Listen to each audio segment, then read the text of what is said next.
리플의 CEO 브래드 갈링하우스 역시 2025년 안에는 XRP 현물 ETF를 볼 수 있을 것이다. 한 10개 정도가 되는 회사에서 현재 XRP 선물 ETF, 현물 ETF 다 신청해 놓은 상황인데 그 홍수문이 이제 문이 열릴 것이다. 2025년 자체가 굉장히 중요한 한 해가 될 것이다 라는 말을 했었거든요. 리플 ETF 승인은 정말 가능할까요?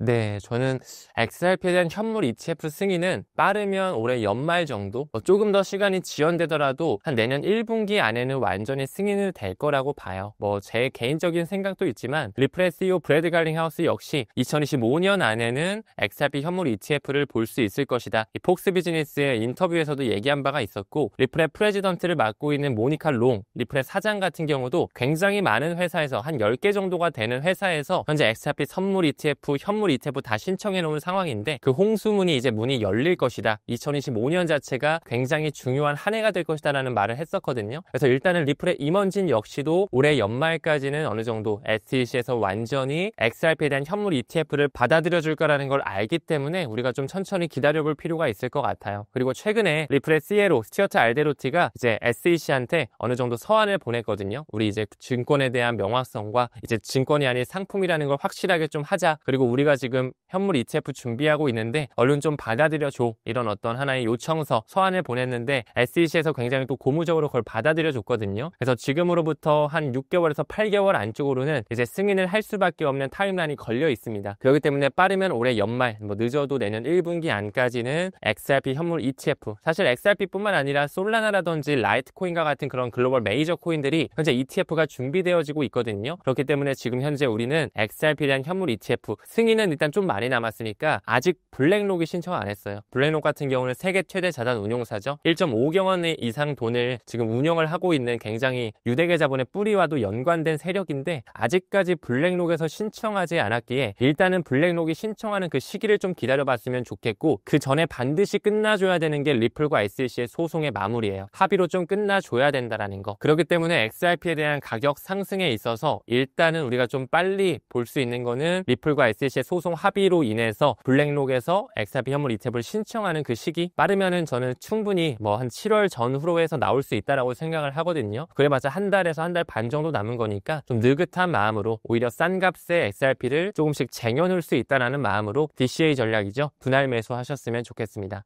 ETF가 승인되고 나면 가격 움직임은 어떻게 흘러갈 것이라고 예상하시나요? 일단 비트코인과 이더리움 같은 경우도 일단 지금 이미 월가에 돈이 들어올 만한, 기관에 돈이 들어올 만한 이제 ETF 파이프라인이 뚫려 있죠. 근데 비트코인도 마찬가지고 이더리움도 마찬가지고 그들이 늘 뭔가 대중들을 농락하는 것처럼 승인을 시켜줄 것처럼 하다가 그거 오보야, 그 우리 SEC 계정 해킹당한 거야. XRP 같은 경우는 과거에 블랙록이 현물 ETF 신청했다라는 것 자체가 뭔가 오보로서 또 나온 적이 있었거든요. 거짓 기사로서. 그런 것처럼 뭔가 좀 대중들의 관심과 뭔가 기관들의 투자 유입을 좀 그들이 재는 듯한 모습이 있었고, 실제로 SEC에서 완전히 승인된 이후 바로 가격이 오르는 게 아니라 비트코인 같은 경우는 약 2달 정도, 이더리움 같은 경우는 약 4개월에서 5개월 정도의 쿨타임이 있었어요. 그렇기 때문에 어느 정도 XRP나 솔라나와 같은 현물 ETF가 뚫린다고 해도 약간 바로 가격이 상승하는 것보다도 일단 앞으로의 뭔가 기관의 자금이 유입될 수 있다라는 조금 더 중장기적 모멘텀으로 봐야 되지 않을까 생각이 들고, 또한 우리가 주목해 볼 만한 게 이더리움 현물 ETF가 비트코인 대비해서는 조금 실적이 지지부진해요. 지금 현재 플로우 테이블을 미뤄보더라도 비트코인은 꾸준하게 기관의 자금이 들어오고 있는데 이더리움은 아직까지 비트코인에 비하면, 물론 많이 선방은 했지만 전통 금융에서는 굉장히 탑급에 올라와 있지만 비트코인에 비해서는 많은 기관의 자금이 못 들어오고 있거든요. 근데 그 부분이 왜 그러냐면은 그 굉장히 핵심적인 이자를 받을 수 있는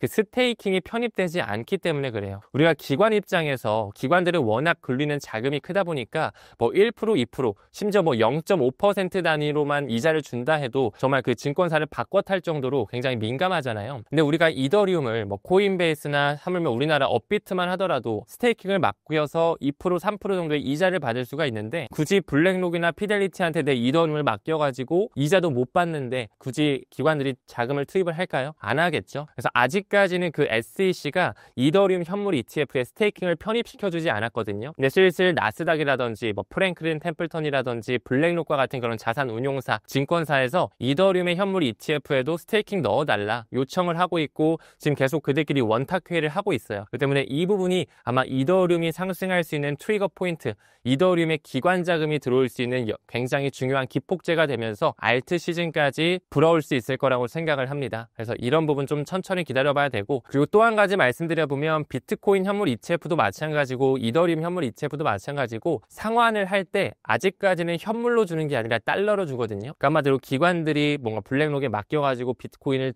투자하고 있을 때 나 매도할래요 하면 비트코인으로 주는 게 아니라 달러로 주고 있어요. 근데 이제 그것도 점점 비트코인과 이더리움에 대한 현물 ETF의 상환이 현물로서 이루어지도록, 그러게 되면은 매도에 대한 충격이 좀 덜해지겠죠. 앞으로도 시장이 탄탄해지고 안정적으로 갈 것이다. 그리고 이 비트코인과 이더리움과 같은 디지털 자산이 조금 더 효용성이 커지면서 가격 상승에 좋은 모멘텀이 나올 거라고 봐요. 그래서 방금 언급드린 것처럼 이더리움의 현물 ETF에 스테이킹이 편입되는 것과 또 비트코인과 이더리움 상환할 때 달러로 주는 게 아니라 현물로서 상환되는 이런 파이프라인들이 반드시 깔려야지만 조금 더 암호화폐 상승에는 고무적으로 작용될 수 있다, 바라볼 수 있을 것 같습니다. SEC 소송 종결을 보는 긍정적인 시각도 많지만 부정적인 시각도 많습니다. 앞으로 어떤 시각으로 바라보면 좋을까요? 일단 리플과 SEC의 소송 자체는 벌써 거의 5년이 다 돼가는 것 같아요. 2020년 연말 정도에 제이 클레이튼이 소송을 하고 떠난 이후에 지금 게리 겐슬러 임기 꽉 채운 시점까지도 아직까지도 안 끝났고, 지금 SEC 신임위원장 새로 폴 애킨스가 취임을 했는데도 불구하고 아직까지도 지금 아날리스타 토레스 판사가 브레이크를 건 상황이거든요. 굉장히 오랜 시간 동안 릿도 속이다, 이거는 뭐 증권성 심의에 계속 휘말려 있다, 가격이 안 오른다, 뭔가 계속 이렇게 자물쇠로 잠궈놓은 듯한 그런 느낌을 보여주고 있지만 이제 그렇게 많이 안 남았다라고 생각을 해요. 왜냐하면 일단은 아날리스타 토레스 판사 자체도 브레이크를 건 게 증권이어서 브레이크를 건 게 아니라 절차 자체가, 이 항소를 취하하는 절차 자체가 너무 간소화되어 있기 때문에 형식적인 문제로서 브레이크를 건 거지, XRP가 증권이다 아니다에 대한 그런 여부 때문에 브레이크를 건 게 아니기 때문에 일단 약간의 지금 마지막 절차 과정에 있다라고 봐주시면 될 것 같고, 무엇보다 저는 개인적으로 한 7월 중순 전에는 리플과 SEC 소송 끝날 거라고 보는데, 왜 그러냐면은 연준이 고안했던 페드나우 서비스, 이 실시간 지급 결제 시스템이라고 봐주시면 되거든요. 거기에 이제 ISO 20022 그 메시징 표준이 탑재가 되기 때문에 그 전에는 리플 XRP가 증권이 아니라는 확실한 규제에 대한 명확성이 필요하다라고 생각을 합니다. 그렇기 때문에 앞으로 뭐 길어야 한 달 반 정도 될 것 같은데 리플과 SEC의 소송도 아마 조만간 끝이 날 거라고 생각을 하고, 이미 SEC가 뭐 크라켄이라든지 유니스왑이라든지 컨센시스라든지 굉장히 많은 거래 플랫폼들의 소송을 다 취하고 있기 때문에 리플과 SEC의 소송도 이제 조만간 좀 합의로서 마무리될 수 있는 어떤 시나리오가 연출될 수 있지 않을까 생각하고 있습니다. 최근 주류 금융권 및 CBDC 협력에 대한 리플의 행보는 어떤가요?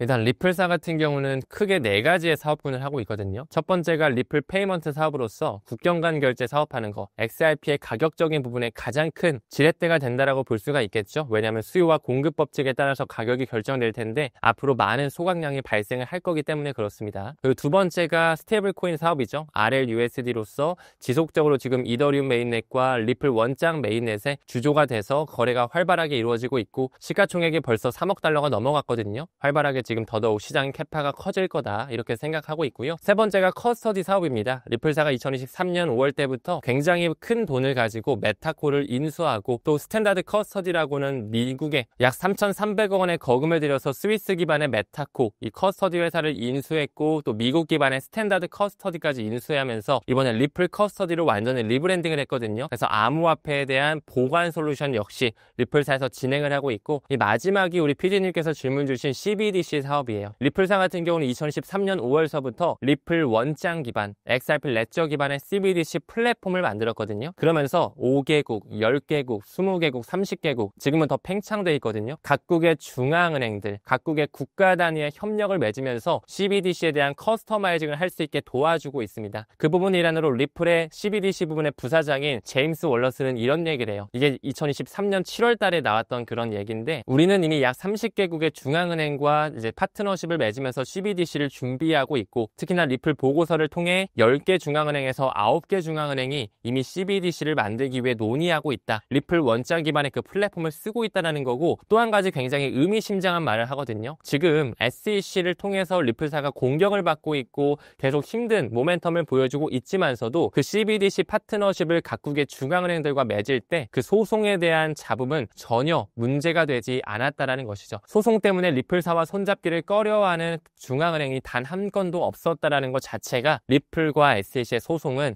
역시나 짜여진 각본이다. 그들끼리의 시나리오다라는 것을 다시 한번 느낄 수 있는 그런 에비던스라고 말씀드릴 수가 있습니다.